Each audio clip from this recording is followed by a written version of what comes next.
Magandang umaga po, Mang Nato. Poldo. Kaaga mo yata. Si Tupiho. Hayon, tulala. Bakit po? Ewan ko ba sa batang yan? Kararating lang yan. Tulala, hindi makausap. Di mo nga malaman kung anong problema. Baka naman ho kasi nabasted. Sige na, Poldo. Puntahan mo na yung barkada mo nang magising na. Mahirap talagang gisingin ng gising. Sige ho. Good morning. Huy, Tupi. Ba't ganyan itsura mo? Parang di ka pa natutulog ah. Wag mo nang lagyan ng parang. Talagang hindi pa. Kakauwi ko nga lang eh. Ganun ba? Parang mahal na araw itsura mo ah. Anyari sa'yo?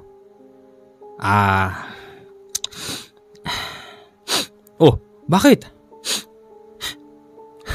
Inom tayo? Ano? Kaaga-aga inom? Simba muna tayo. Hindi. Inom tayo. Sagot ko. Yabang ah. May pera ka ba? Wala. Mayroon namang gumagapang na 2 manok dyan eh. Tsaka tayo umutang ng alak kay bakla. Sige. Sagot mo ah. Oo. Ano ba kasi nangyari ha? Paano ba naman? Pumunta ako kila Sara kagabi. Pagdating ko ron, may ibang lalaki. Baka manliligaw din. Hindi. Hindi manliligaw yung style na yon. Sipin mo magkatabi sila sa upuan. Nakayakap pa yung lalaki sa kanya tapos kitang kita ko, Poldo. Nagkikiss sila. Sana man lang sinabi agad ni Sara na meron pala siyang kasintahan galing doon sa malayong kabihasnan. Pinaasa niya ako, Poldo. Pinaasa niya ako. Walang hiya siya. Alam niyang marami ako nagastos sa kanya. Penerahan niya ako. Ganun ba? Mamaya na natin ituloy yan. Utang na muna tayo ng alak kay bakla. Sige, babaragin ko lang yung 2 gumagapang na inahin dyan. Okay.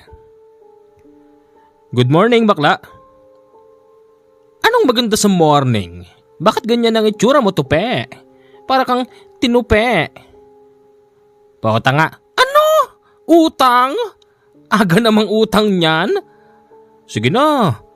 Nagbabayad naman kami. Ano bang utangan nyo? MP. Kung walang MP, Hinebra. Alam mo naman yun ang brand namin, di ba? Teka. May problema ba kayong dalawa? Ako wala. Siya meron. Sige na bakla, magbabayad naman kami. Bago ko kayo pautangin, gusto ko munang makasagap ng chismis. Ano ba nangyari? Huwag mo nang tanongin, hindi kikibuyan, basta pautangin mo na kami bakla, okay? Ay, whatever you want. Ano? Ay wala, hindi kasi kayo nag-aral. Pagkatapos nun, nagsimula na ang inuman. Nakiilang tagi lang si Tope ng matataas. Tulala na naman ito at kita sa mga mata na nanggigilid na ang luha. Tinamaan din agad si Poldo dahil hindi pa ito kumakain ng umagahan.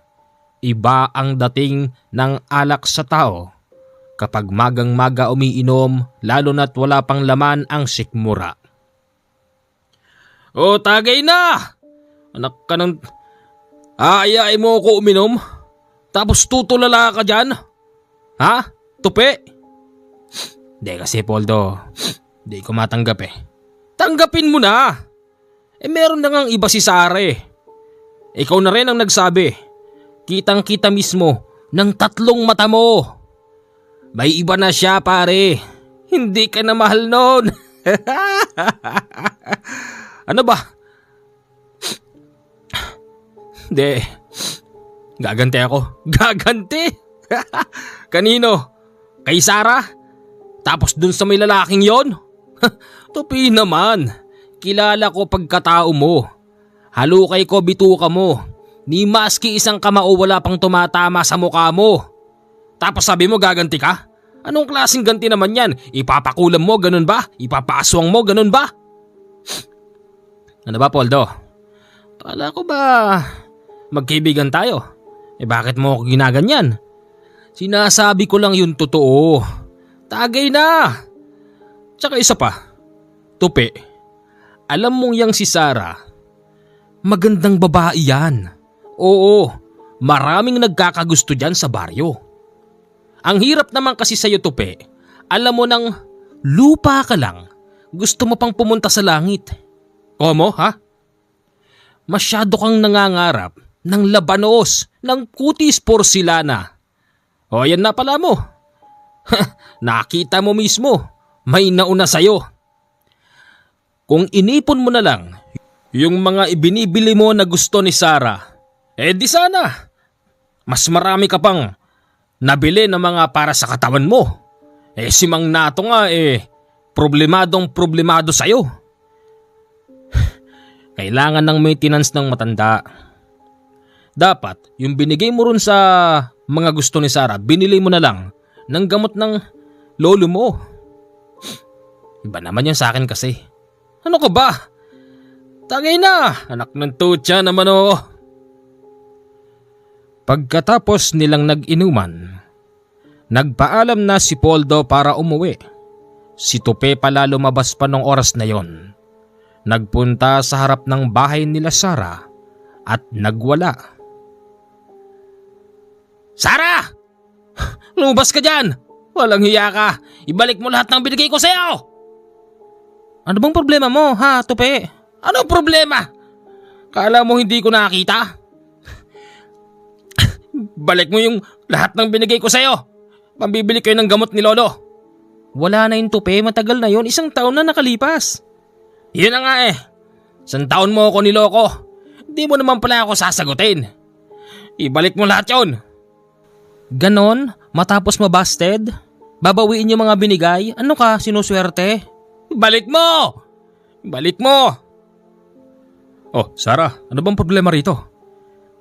Mahal, kita mo yung lalaking yan? Oh, sino ba yan? Parang adik ka. Ay Brad, wag mo akong tatawaging adik. Sino ka ba? Ako yung boyfriend ni Sarah, bakit? Oo nga, ikaw nga yun. Ikaw yung nakita kong lintik kong kumauwiwit kay Sarah kagabi. Bakit? Nandito ka ba? Oo! 1 oras ko kayong pinagmamasdan. Walang hiya kayo. Niloko nyo ako! Anong niloko? Bakit? Di mo ba alam? 1 taon kong niligawan niyang Sarah na yan.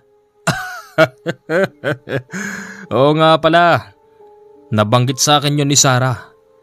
Pasensya ka na Brad. Talagang ganun ang buhay. Kung walang maluloko, walang magpapaloko. Pasensya ka na. Ako ang sinagot. Bukod sa mas pogi ako sa'yo, mas lamang ako ng 10 paligo. Sa tingin ko naman, mukha akong mas may pera kaysa sa'yo. Ay oo. Yang si Tupi, mag-iitik lang yun magbubukid. Ganun ba? Tapos, nangangarap ka ng isang katulad ni Sarah? Hindi ka na nahiya sa balat mo, Brad. Ganon. Sige. Tandaan mo, taga rito si Tupi. At ikaw, ngayon lang kita nakita rito. Tignan lang natin kung anong mangyayari sa'yo. Bakit? Papatayin mo ako? Pabubugbog mo ako? Wala naman tayong problema pagdating sa bagay na yun. Brad, kung hindi mo lang alam, pagdating doon sa Maynila, ipagtanong mo pangalan ko. Kilala ako doon. At kung sakaling dumating ang pagkakataon na mapadpad ka sa Maynila at may nangorsunada sa'yo, puntahan mo ako sa address na ito. Ano yan? Address ko yan. Meron akong calling card dyan. Hindi ko kailangan yan. Kailanman, hindi ko pinangarap makarating dyan sa mabahong Maynila na yan. Sarah, total mayaman naman pala tong boyfriend mo. Sabihin mo sa kanya, ibalik lahat ng naibigay ko sa'yo. Uy Brad, wala nang balikan. Ang nangliligaw, nanunuyo. Lahat ng gusto ng nililigawan ibinibigay, pero pag binasted, wala sa patakaran yung babawi ng lahat ng binigay. Kaya kung ako sa'yo, umuwi ka na. Matulog ka naman. O kaya kumain-kain ka naman. Hindi ka na naawa sa itsura mo. Tignan mo, mas mataba pa yung buto mo kaysa sa laman.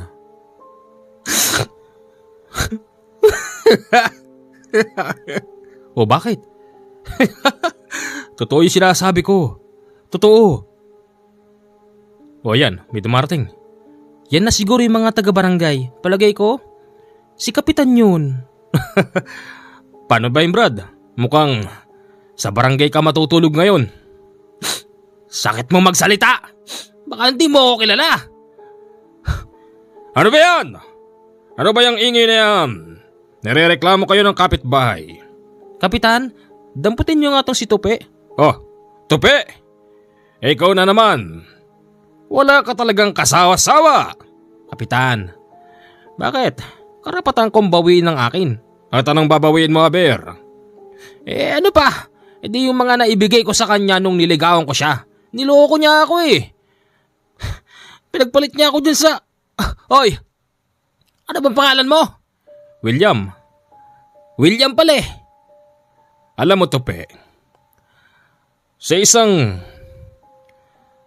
senaryong pangliligaw, meron diyang nananalo at meron ding natatalo. Ito, tandaan mo, maraming babae dyan. Hindi lang isang babae. Subukan mo uli mangligaw sa mga susunod na buwan, pero ayusin mo muna sarili mo. Tignan mo, mas malaki pa yung buto mo kesa sa laman. Nagtataka nga ako kay Mang Nato eh. Sabi niya ang lakas mo raw kumain, pero hindi ka naman tumataba. Kapitan, walang personalan. Halika, sumama ka sa amin sa barangay at doon ka matutulog ngayon. May alak ka pala, kaya ka pala nagwawala rito, Tope. Kaya pala matapang yang kapitan, kasi nakainom pala yan. Damputin nyo na yan. Dinampot si Tope ng taga-barangay. Doon siya nagpalipas ng magdamag. Pagsapit ng alas 7, dumarating si Mang Nato. Kinukuha na ang apong si Tope. Hoy Tope, bumangon ka na dyan. Si Mang Nato sinusundo ka na. Ano ba naman yan? Tope, akala ko'y natulog ka na. Ay nagwala ka pala ron sa bahay nila Sara. Ay, hindi talaga magandang dating sa'yo ng Sara na yan. Ano ba ginagawa mo rito, Lolo? Aba, sinusundo na kita. Halika na, Tope, nakakahiya na. Ang dami-daming tao sa labas. Madalas ka na lang ibinabartuloy na rito ni Kapitan sa barangay hall. Mauulit pa to, Lo. Mauulit pa to. Halika na, nakakahiya kang bata ka. Pag-uwi ni Tope sa bahay, paulit-ulit siyang inasbaran ni Mang Nato. Tama na, Lo. Masakit na eh. Sige, tama na. Ipangako mo sa akin na ito na ang huling makukulong ka sa barangay. Pasalamat ka't hindi ka dinadala sa presinto. Bakit ako dadalhin sa presinto, Lo? Hindi naman ako nakapatay ng tao. Lo, bilang isang lalaking nasasaktan na nagmamahal ng totoo, karapatan ko magwala doon. Makabawi man lang ako ron sa mga ibinigay ko ron sa Sara na yon. Walang hiya siya. Tope, ako na magpapaintindi sa'yo ha. Pangit ka, apo, pangit. Ang payat-payat mo. Tapos nangangarap ka ng isang malakokakolang babae. Malalabanos ang kutis. Matangos ang ilong. Maganda ang hubog ng mukha. At ang isang katulad mong pangit na binata, malamang hindi ka sasagutin nun. Ano? Pangit? Bakit? Kanino ba ako magmamana, Lolo? Hindi ba sa'yo? Bakit? Sinabi ko ba? Hirap naman sa ilo eh. Imbis na kampihan mo ko, mukhang sa iba ka pa kumakampi. Halika na. Kumain na tayo ng umagahan. Tope! Si Poldo yon. Tope! Bakit ba? Balita ako natulog ka raw sa barangay ah. Alang ya, Tope oh. Kala ko nung pag-alis ko kagabi natulog ka na. Nanggulo ka pala rong kala Sara. Ba't ba nandito ka, Poldo ha? Nandito ako para sunduin ka. Bakit, Poldo? Saan kayo pupunta? Aba, meron ako natagpuan trabaho. Pang-isahan lang yun pero syempre, mahal na mahal ko yung kaibigan kong si Tupi. Kaya ayun, sasama ko na siya. Maghahati na lang kami sa kikitain. Ano ba yun? Mamimitas tayo ng kamatis, Tupi. Lika na. Hindi, ayoko, pas. Masakit pa ulo ko Ayaw mo? Bahala ka. May magandang chicks doon. Ha? Talaga? Sino yun? Dayuhan, taga kabilang baryo. 3 babae yun, mga dalagang namimitas. Halika na, nang makalimutan mo na yung Sara na yan. Sandali! Saglit lang, bibihis lang ako. Pagdating talaga sa dalaga, mabilis ka pa sa alas 4, Tupi. Sige na nga, Poldo, isama mo na yan, nang makalimot. Okay po, Mang Nato. Pagdating doon sa pitasan, hinahanap ni Tupi ang 3 dalaga. Pero wala naman pala. Walang ya, Poldo. Asan ay 3 chicks dito? Walang chicks dito. Sinama lang kita para agad nating matapos tong 10 tudling ng kamatisan. Ayaw mo nun, may pera tayo. Niloko mo ako, Poldo. Talagang ganoon ang kaibigan. Luko-luko kung minsan. Ano, mamitas na tayo? Huwag ka mag-alala, may libreng agahan dyan. May tanghalian. Pagdating ng alas 3 ng hapon, tapos na yan. Makukuha na natin yung sweldo natin at meron na tayong pang-inom. Tara na nga! Pagsapit ng hapon, dumarating na ang jeep na magpipick up sa pinitas nilang kamatis. May bumaba na isang napakagandang babae. Mukhang may anak na pero sabi nga nila may asim pa. Medyo maliit lang. Meron itong maliit na bag at naka-makeup. Wow! Poldo, jackpot! Mukhang may anak na. Pero palagay ko, single mom yan, Poldo. Kamaingay, nakatingin sa'yo yung driver. Hayaan mo siya, wala yan, panis sa akin yan. Ito na ba yung pipick upin naming kamatis? Sir, nakausap niyo na hubay may-ari? Oo, kanina pa. Hoy ikaw, ayusin mo yung bunganga mo baka tahiin ko yan. Bakit po? Lama kong ginagawang masama Anong wala? Kala mo siguro hindi ko naririnig yung sinasabi mo. Sinakay na nila ang kamatis sa loob ng jeep. Tapos pumunta sila sa may-ari. Natuwa sa kanila ito dahil maaga silang natapos. Dinoble pa ng may-aring matanda ang sweldo. Tupi. Poldo? Tupi. Poldo? Tupi! Poldo! Ano ba? Inom ba tayo? Sige, basta yung sweldo mo. Hindi, share tayo. Bakit share? Doon tayo sa kabaret. Kabaret? Oo, tara. Kabaret? Sige, tara! Pagdating sa kabaret, agad silang nilapitan ng 2 babae. Nagpaparinig na i-table na raw sila. Alam nyo kasi mga bini-bini, itong si Tupi, medyo broken hearted to Kaya gusto kong paligayahin nyo ako. Sabay na kayong 2. Kayang-kaya ko kayo. Ipinapangako ko sa inyo na talaga namang satisfying kayo sa akin. Hoy, anong satisfying? Satisfying! Basta yun na yun. Bayabang parang may bubuga. Marami ka na bang karanasan? Oo naman. Di ba, Poldo? Yabang, wala ka pa ka nadadali kahit isa. Kami ingay. Kaya nga 2 para turuan nila ako. Ganun yun. 1 oras lang sila sa isang VIP na kwarto. Lumabas na sila. Nagtatawanan ang 2 babaeng ipinasok doon ni Tupi. Sumesenyas yung babae na kasing liit lang daw ng hingtotoro. Ang kay Tupi. Ano ba naman yung Tupi? Bakit? May problema ba? Gumaganon yung babae Ibig sabihin, ganun lang daw yung sayo. Tapos yung isa, gumaganon ng ilong. Ibig sabihin, mukhang nababahuan yata, may itik daw. Ayos lang yun, Poldo. Kahit naman sabihin kasing liit pa nito, at least may experience na ako. Humanda ka sa akin, Sarah. Ano? Proud ka pa nung lagay na yan? Ha, Tope? Oo naman, Poldo. Tarawin tayo. Pagdating sa kanto sa kanilang baryo, doon ay naghiwalay na ng landas si Tope at Poldo. Oh, saan ka pupunta? Doon lang, bibili ako ng kape. Kape muna tayo sa bahay. Naku, hindi na. Naantok na ako eh. Sige, mauna ka na. Okay. Matapos bumili ni Tope, sa hindi inaasahang pagkakataon may nabangga siyang isang pulubing matanda. May bitbit itong sako. Mabaho, gusgusin. Naku, pasensya ka na, iho.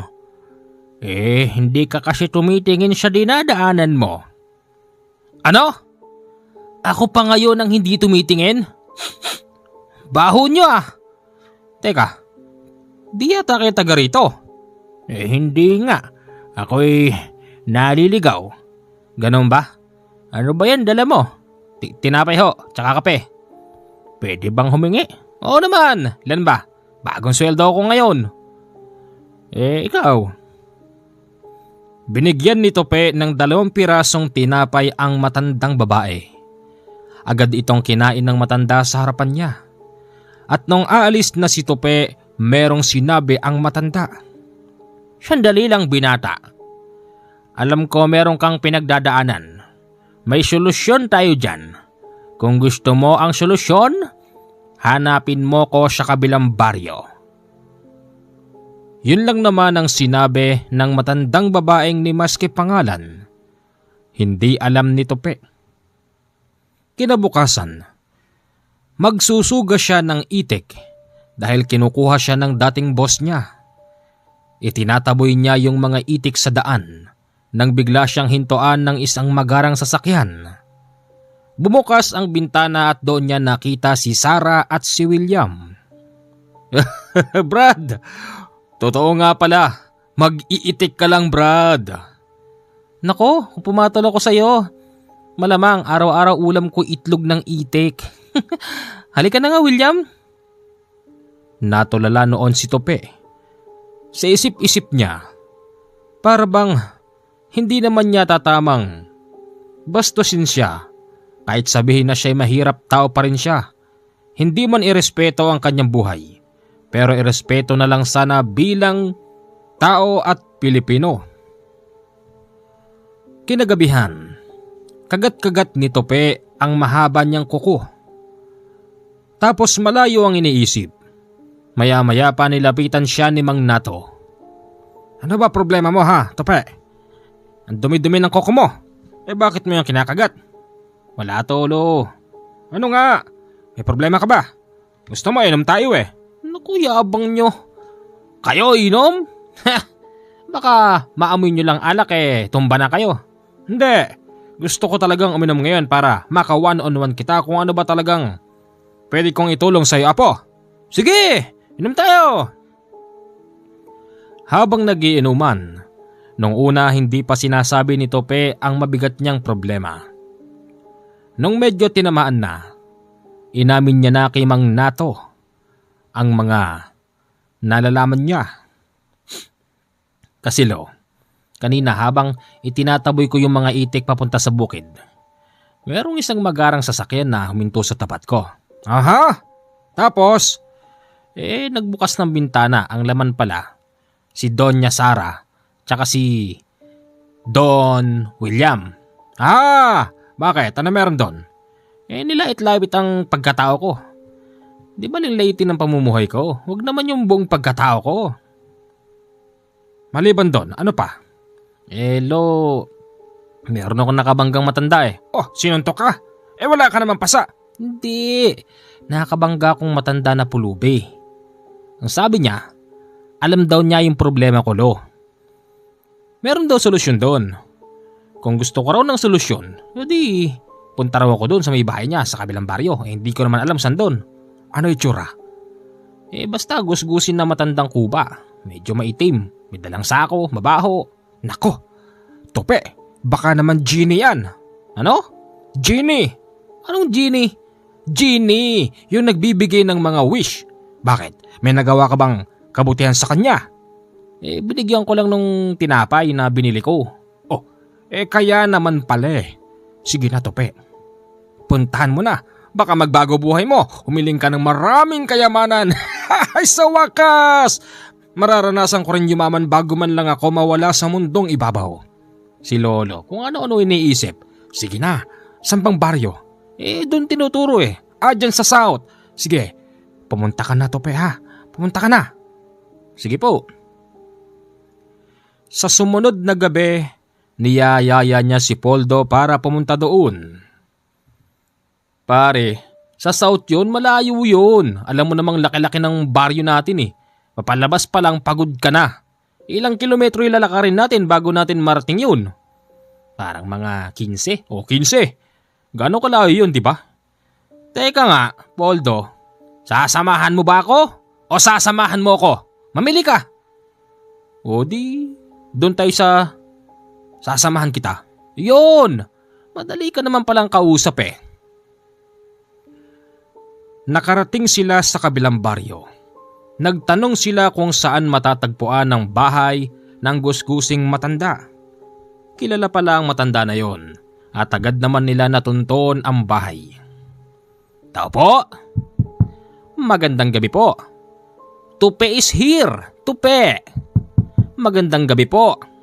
Oh, Tupe! Ang mabait na binatang nagbigay sa akin ng pagkain.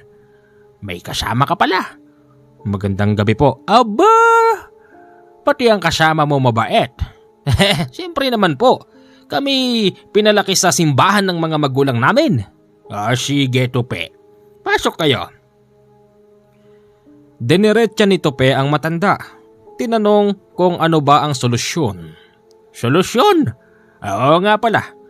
Nakapangako nga pala ako sa iyo ng solusyon. Ganito na lang Tupe. Hindi ba't binasted ka nung nililigawan mo? Ay oho. Gusto mo bang makagante? Paano ho ba? Teka lang Tupe, parang alam na alam ng matanda nangyari sa'yo. Kinuwento mo ba? Hindi nga eh. Gulat nga ako paanong nalaman. Lola, paano niyo ho ba nalaman na binasted pala si Tupi? Dahil ako'y isang manghuhula. Kaya naman pala. Sige nga, hulaan niyo anong susunod na mangyari. Ang susunod na mangyayari, kung tatanggapin ni Tupi ang aking offer sa kanya, makakaganti siya doon sa binasted niya na yon.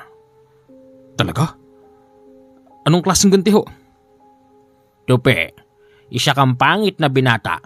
Alam ko na po yon, Lola. Huwag niyo nang ulit-ulitin pa. Yung lolo ko nga, nilalait akong pangit eh. Pati ba naman kayo? Patapusin mo kasi matanda.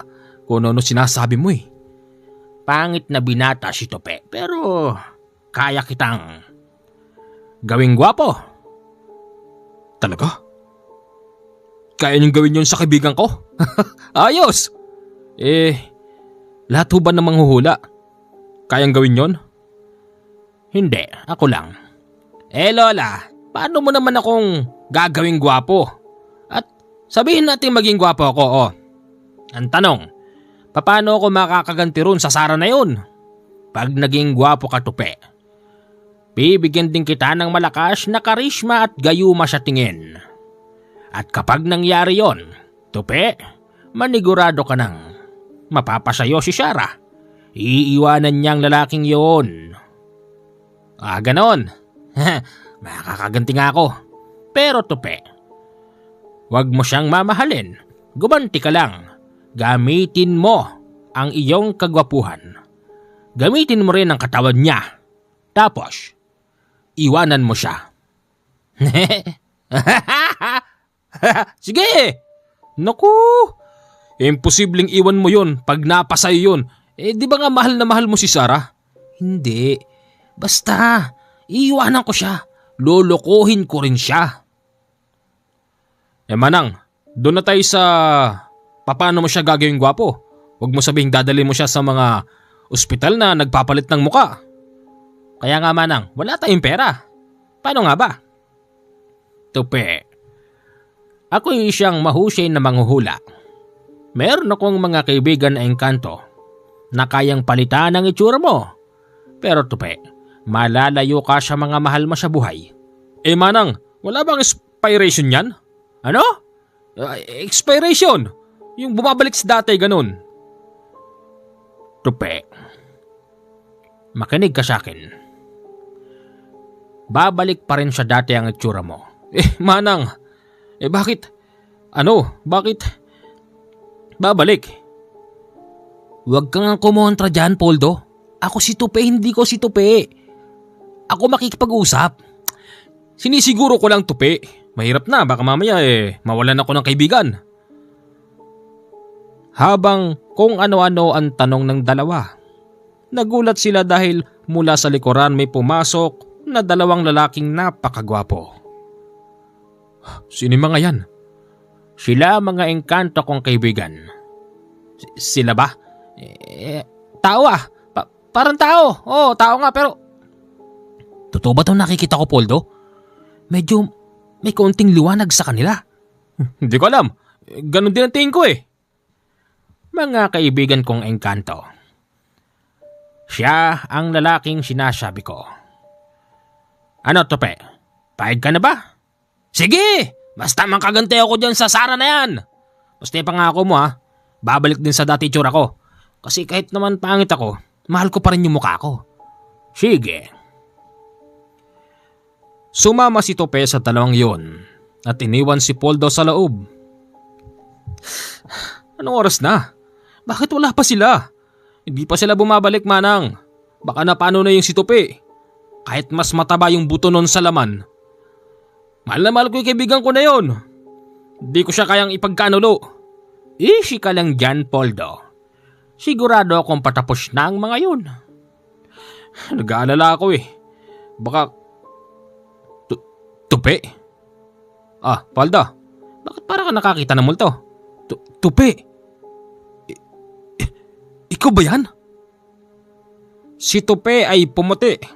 Gumanda ang pangangatawan. Halos hindi naman nalalayo sa dating itsura, pero kitang-kita ang pagbabago. Maputi, maganda ang katawan, gumanda ang mga ngipin. Naging kulay pink ang lips. Maganda rin ang hagod ng buhok tapos maganda ang kasuotan. Wow! Tupi, is that you? Siyempre ako nga ito, Poldo. Nakita mo na ba itsura mo sa salamin? Bakit ba? Tignan mo kasi. Kumuha ng salamin ang matanda. Maging si Tupi hindi makapaniwala sa pagpapalit niya ng anyo. Talaga namang napakagwapo.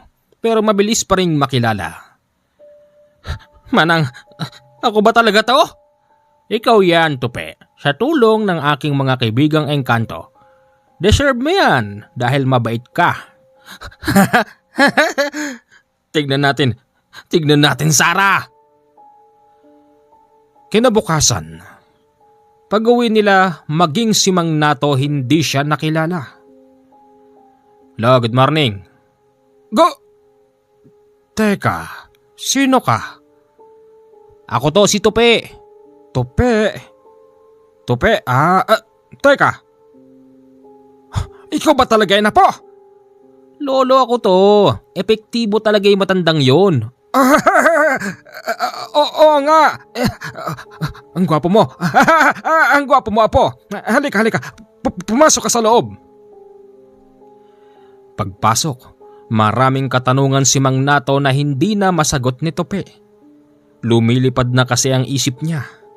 Gusto na niyang gumante kay Sara. Yun ding oras na yon, pumunta siya sa bahay nila Poldo. Tiyempong tapos na itong kumain. Poldo, halika na! Oo, nandiyan na. Kuya, sino ba yon? Parang ngayon ko lang nakita yun Yan si Tupi. Tupi? Sino Tupi? Si Tupi, yung barkada ko. Ha? Kuya naman Payat kaya si Tupi, maitim, tapos sungki-sungki yung ipin. Yan nga si Tupi. Maniwala ka sa akin. Nagpa-derma yan. Kahit na 10 derma pa kuya, hindi magiging ganyan yan. Kaganda ng katawan no? Tsaka yung suot niya, hindi niya yun afford. Mukhang mamahalin eh. Bakit bata? Di mo na ba makilala si Kuya Tupi mo? Ako to si Tupi. Ako to! Maging ang bata hindi makapaniwala. Kaya tawa na lang ng tawa yung bata habang papalabas ng bahay. Ano, ready ka na, Poldo? Oo, yung pambili natin ng bulaklak. Meron pa namang natira. Tignan ko lang pag hindi ko naagaw si Sarah doon sa William na yon. Pagpunta nila sa bahay nila Sarah, nagkatinginan lang sila. Kitang-kita noon ni Poldo na parabang nahipnotismo kay Tupi, ang babaeng yun. Pasok kayo. Pwede ba? Pasok kayo. Baka nandyan yung William. Nawala, umalis siya. Hi! Ako nga pala si Petu. Anong Petu? Petu! Tupi is here. Tupi? Ang pogi mo talaga, Tupi. Talagang ganon. Halika, pasok ka. Hindi kinwestiyon ng babae kung paano naging ganon si Tupi. Basta't nang maupo sila, umukyabit agad ang babaeng si Sarah. Alam mo kasi Sarah, simula nung binastid mo ako noon, talagang pinag-ipunan ko ang pangpapapogi. Hindi ba't yun lang din naman ang gusto mo? Ngayon, kahit itabi sa akin yung William na yon, mas lamang na ako sa kanya ng 10 paligo ngayon. Hindi ba, Poldo? Palakpak! Oo, tama! Napansin din noon ni Poldo na parabang kahit anong sabihin ni Tupi, sunod-sunuran na lang sa kanya si Sarah. Pag sinabing ikisapis ngekikis, pag sinabing umakap-aakap, hanggang sa dinala na ito ni Tupi sa mismong kwarto. At doon, natikman na ni Tupi ang tunay na kaligayahan. Ano, nadali mo? Siyempre naman, Poldo. Ako pa. Iniwan nila si Sarah ng tulala na parabang pinagsamantalahan ng maraming lalaki. Kinabukasan, hindi pa man sumisikat ang araw, 3 sunod-sunod na putok ng baril ang umalingaw-ngaw sa tapat ng bahay nila Tupi. Tapos merong lalaking nagsisisigaw. Tupi! Lumabas ka rito! Walang hiya ka! Hoy! Sino ka? Bakit ka nagsisisigaw dito? At bakit ka namamarel? Ilabas mo yung apo mo! Kung hindi pati ikaw madadami kang matanda ka! Ano ba ang problema mo? Sino ka ba? Ako si William. Ako ang kasintahan ni Sarah. Ikaw pala yung nanakit sa apo ko. Uy matanda, si Tupi ang kailangan ko, hindi ikaw. Ano ba yan? Aga-aga mo ng gugulo ah. Hayop ka. Agad nitong sinuntok si Tupi. Hindi naman gumanti si Tupi bagkos sinabi niyang sumuntok lang daw siya ng sumuntok. Ano, pagod ka na? Suntok ba dito? Kahit napatayin mo pa ako, hindi na mawawala yung usaping nadali ko si Sarah. Naiputang ka sa ulo, pare. Ngayon, sino mas pogi sa atin? Ako, hindi ba? Papiliin natin kaya si Sarah. At nasisiguro ko, Brad, ako ang pipiliin niya. Ayun si Sarah, hindi na makausap. Ginahasa mo siya. Ano? Hindi ah, ginusto niya yon. Alam mo yung nasa ibabaw ko siya? Alam mo yon? Gustong gusto nga niya eh. Senyales na hindi ko siya ginahasa. Kaya pasensya ka na pare. Ako na ngayon mahal ni Sarah. At hindi ikaw. Ayip kan talaga! Ilang suntok pa ang inabot ni Tupi bago siya bitiwan ni William. Maya-maya pa dumating na naman ang mga taga-barangay. At sa unang pagkakataon, si William ang dinampot. Sige, damputin niyo yan! Nanggugulo rito sa bahay ko eh! Kami nang bahala rito. Teka, sino ba'y gwapong binata na yun? Kapitan, Tupi is here. Tupi? Oo nga no. Bigla kang gumwapo. Tumaba. Anong klaseng mahi ka ginamit sa'yo ng barkada mong si Poldo para maging ganyang kakagwapo? Kapitan, walang mahi ka. Pinagsikapan ko to. At kung ano mang meron ako ngayon, nasisiguro kong ito ay galing sa dugot pawis ko, Kapitan. O ano pang ginagawa nyo? Damputin nyo na yan. Nang dahil sa gwapo na si Tope, lumalaki rin ang ulo niya. Kung sino-sinong babae na lang ang kinakama niya, maging si Mang Nato, pinagsasabihan na siya at ang kaibigan niyang si Poldo. Ano ba naman yan pare? Kala ko si Sara lang ang target mo. Bakit ilang babae na rito sa baryo ang naikama mo daw? Kaya nga! Ano ba nangyayari sa'yo ha? Wag na kayong makialam, Lolo. Poldo, buhay ko ito. Talagang ganun. Gagamitin ko tong itsura ko para makaganti man lang sa mga babae na yan. Tupi, baka mamaya makatagpo ka ng katapat. Katapat? Wala nang mas pupogi pa sa akin sa baryong to, Poldo. Di mo ako naintindihan. Ang ibig kong sabihin, baka mamaya makakita ka ng katapat. Yung bang ipakulam ka kasi ginagano mo lang yung babae, iniiwan mo. Ipapakulam? Hindi totoo yun. Katanda-tanda mo na, Poldo, naniniwala ka pa sa mga kulam-kulam na yan, di ba lo? Apo, totoo ang kulam. Totoo din ang mga mahikang itim, mga albularyo, mga antingero, babaylan, manghuhula, aswang, kapre, duwende, laman lupa at kung sino-sino pa. Apo, kami lang naman ni Poldo na kaibigan mo'y nag-aalala sa'yo. Baka mamaya mapano ka? Hindi totoo yun, Lolo. Akong bahala sa sarili ko. Ako! Dahil sa hindi na mapagsabihan si Tope, mas lalo itong lumalala. Katulad na lang ng isang gabi. Naka-standby siya sa harapan ng bahay. Nang biglang may huminto na tricycle. Lulan ng tricycle ang isang napakagandang babae. Nasa palagay ni Tope ay isang dayuhan. Nandoon din si Poldo nung oras na yon. Kita mo? Grasya na lumalapit, Poldo. Ingat ka. Bakit?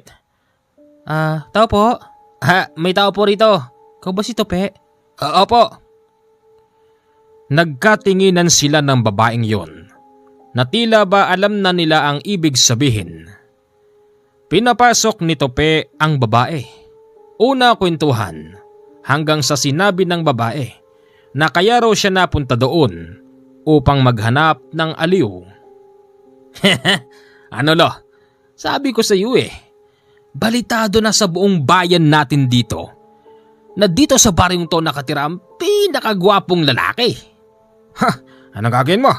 Siyempre, laman tiyan to, Lolo. Kita mo, naon na pa ron sa CR. Susunod na ako doon. Pagpasok sa CR, mga 5 minuto lang ang nakalipas lumabas na si Tope. Laking gulat ni Mang Nato at ni Poldo na bumalik na ang itsura ni Tope sa dati. Success!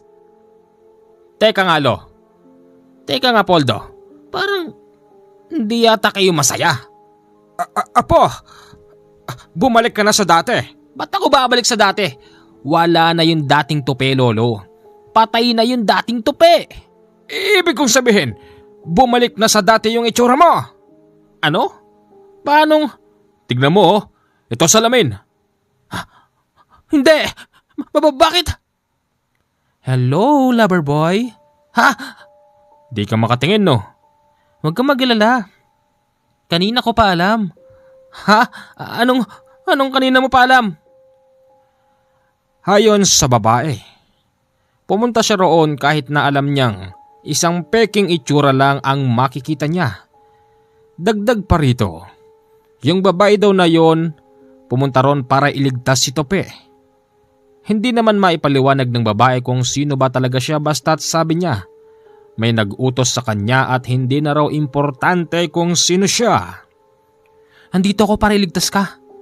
Anong ibig mo sabihin? Teka nga ate. Ano ka ba? Ang ganda-ganda mong babae. Pumayag kang ganunin ni Tope tapos ililigtas. Bakit na? Ano bang nangyayari? Na paano ba siya?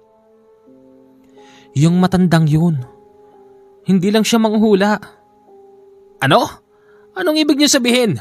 Sandali nga iha. Kami naguguluhan sa iyo eh. Ano ka ba? Paganunin ka ba? Tapos ano ka? Isa ka bang NBI? Maya-maya pa, kumatok ang matandang mabaho. Pinagbuksan niyo ng pintuan ni Poldo at doon tumambad sa kanya yung matandang gusgusing mabaho. Sa likod nito kasama niya yung 2 engkanto na nagpalit ng muka ni Tope. Tope, bumalik ka na pala siya dati. Nandito ako para ibalik ka uli. Matras ka, huwag kang lalapit sa kanya, kukunin ka nila.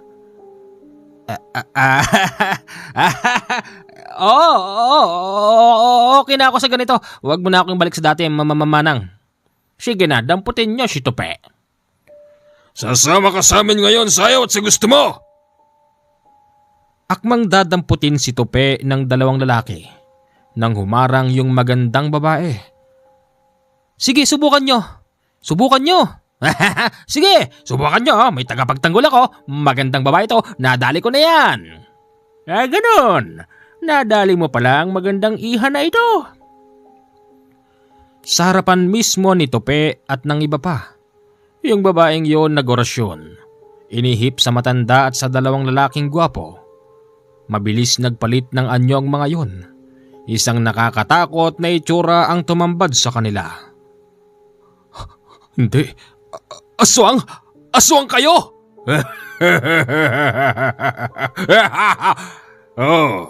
Mga aswang kami!